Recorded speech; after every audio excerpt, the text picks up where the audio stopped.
Dearest Gentle Reader, or should I say viewer in this case. A rainy spring is slowly warming into a bright summer, but the high point of the season for many is, of course, the premiere of the third season of Bridgerton.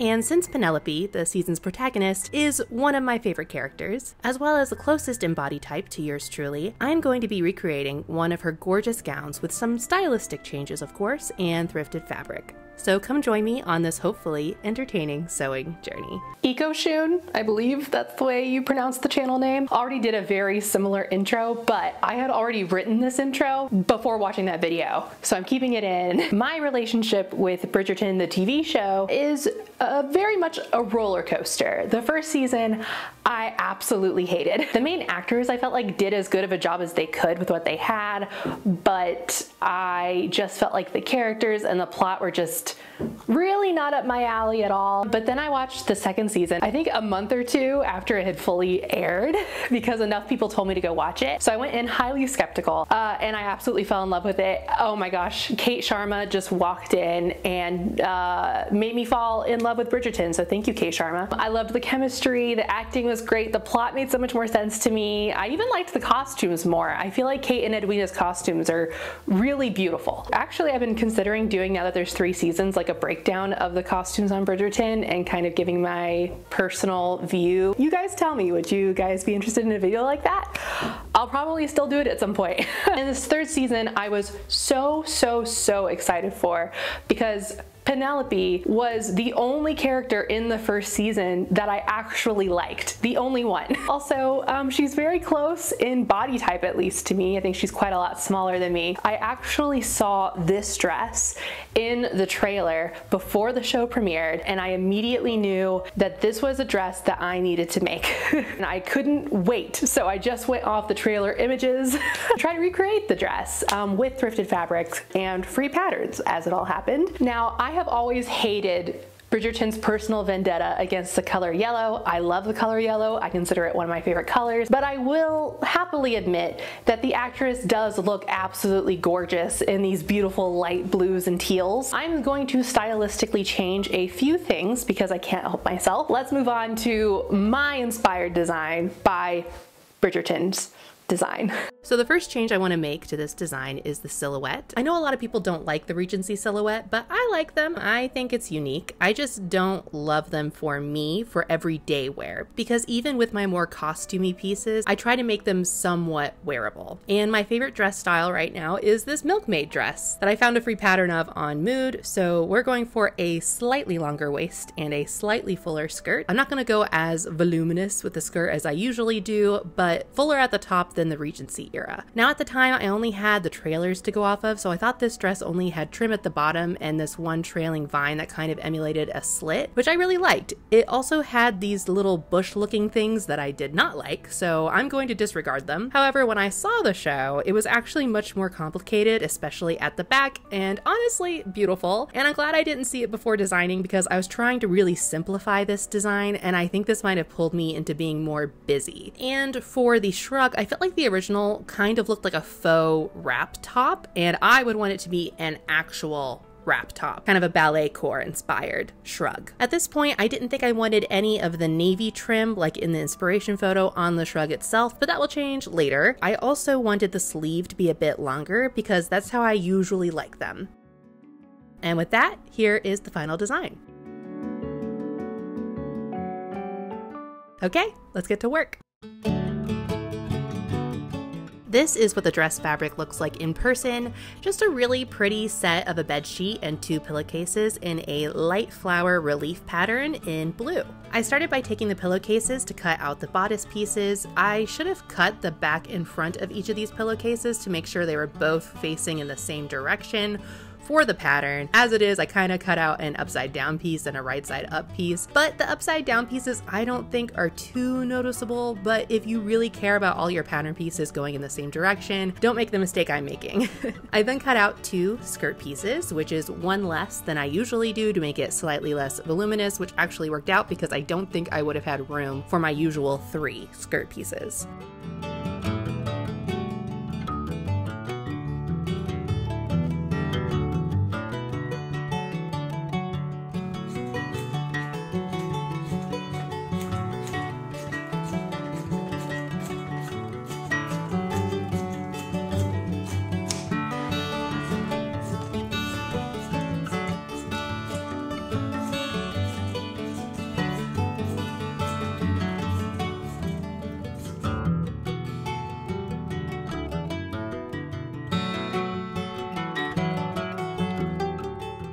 Then with the leftovers, I cut out my bust piece, adding a bit more room all around so that I could keep them disconnected at center front and tie them, unlike last time where it was just one continuous piece, and also give myself a bit more coverage around the bust. Then I cut out this other free pattern from Mood, I'll put both the links in the description, which is just a one-piece shrug. This was a bit confusing to figure out where the front versus the sleeves were, but I eventually figured it out and marked it out for myself.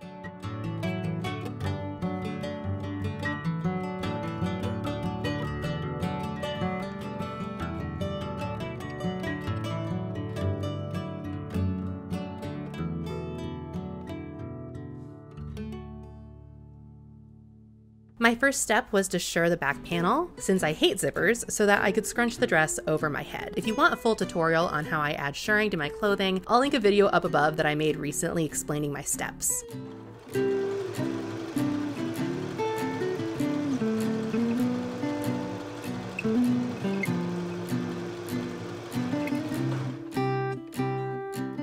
I cut out a lining and outer shell for each piece because I realized the fabric was slightly see-through, so I just flatlined the pieces together and put the bodice together as usual, and then after that I finished the seams off to reduce fraying and wear and tear.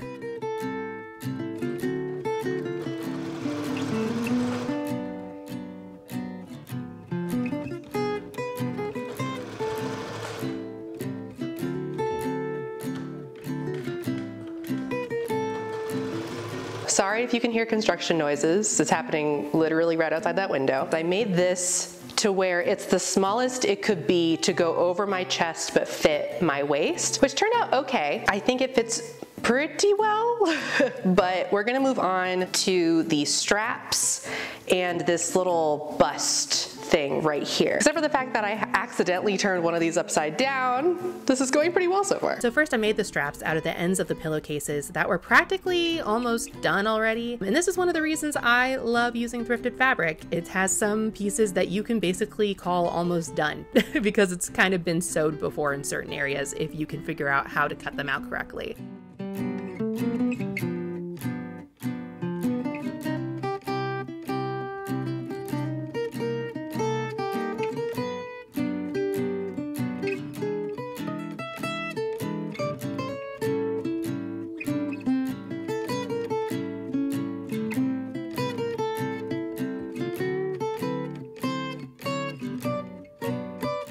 After that, I tucked the fabric under the arms and stitched those down since I was not going to be adding a sleeve.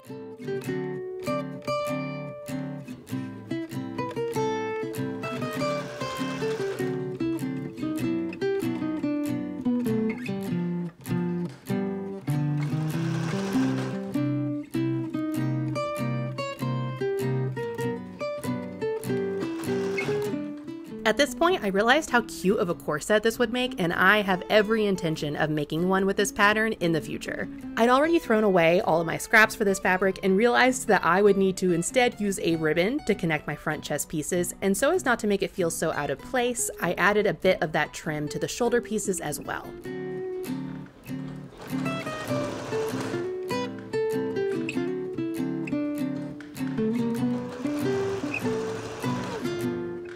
I then closed the two bust pieces at center front and made a channel at the top of each piece to put the ribbon through.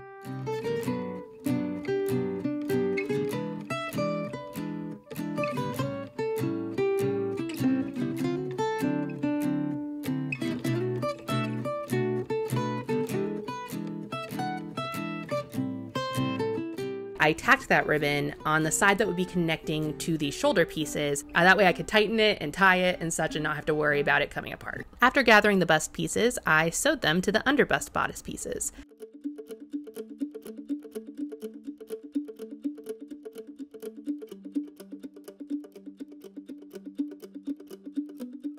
Also, Ollie was not handling the construction so well and wanted to be held for a bit, so I had to get a bit creative.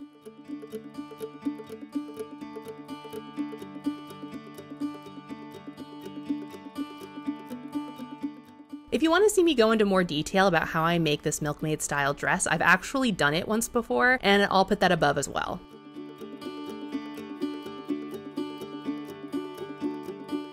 The last step for the dress was putting the two skirt panels together.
Just a quick note here, I dressed up in my favorite color combination recently, which is this light teal with lavender. And wouldn't you know it, they dressed Eloise up in the same color combination. I felt like I was like Bridgerton bounding.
Then it was time to tackle the shrug. It was super simple to make. I just stitched both pieces together from under the arms to the bottom of the side seams. Then I hemmed the center front edges and the bottom of the sleeves.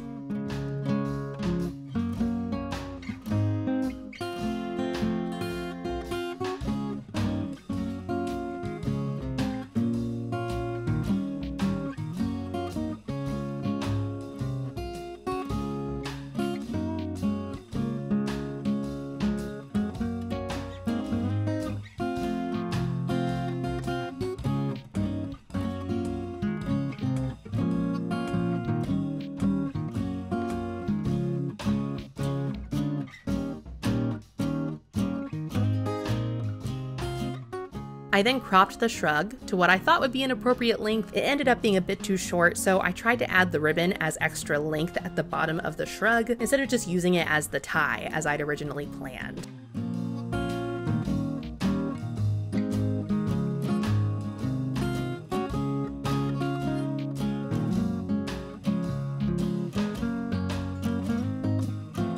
It was then time to add the elastic to the sleeves, adding it with a zigzag stitch like I do when I gather my skirts. I eventually made the sleeves shorter because the longer sleeves weren't looking similar enough to Penelope's dress.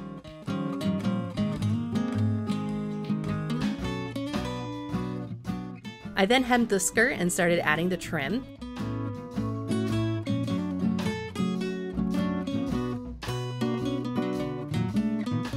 Instead of hand stitching, which would have taken a million years, I just used a similar color thread and tried to follow the pattern to the best of my ability on my machine. I ended up going back another time to make sure that I caught those outer leaves. They were kind of falling over when I tried it on.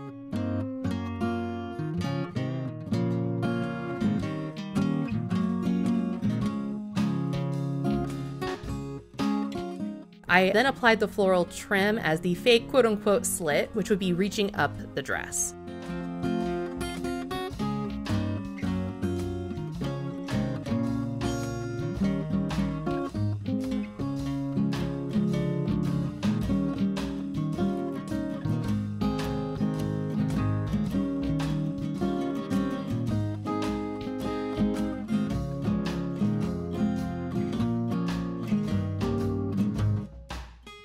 And now it is time to show you the final result.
Two things. It did not feel that hot out there, but I think because everything I was wearing was polyester, I was dripping in sweat after I was gone. Sorry if that's TMI. Also, sorry if the lighting is a bit odd. I cannot for the life of me find my brick where all of my lighting will go into, so I'm not using any of my extra lighting, so sorry if it looks weird. I would actually go look for it now if I wasn't competing against when the construction crew got back from lunch, which I think is happening right now. So thoughts, I'm generally pretty happy with the way it looks. I think it's very cute. I think it gives off Penelope vibes. I ended up adding more of that trim to the little shrug on top of making the sleeve shorter. It just wasn't giving enough Penelope energy to me. I think that really helps make it look like the original costume a little bit more. I do think I made that shrug a little bit too short, but I didn't waste much yardage on it, so I'm not really that sad about it. It was more of an experiment than anything else. This dress turned out pretty cute, however, as you cannot see because I'm wearing a belt over it, but I'll show you. The waist looks a little odd and uneven, and there's a reason for that. Let me put my belt back on. This fabric is so delicate. If you had to take out any stitches, it was gonna start breaking. So I just had to get to a point of like, good enough. It's fine. It's not great, but it's fine. If you like this video, please like and subscribe. Those things really help me out. I hope you had a good time, and I hope to see you back here next time. Bye.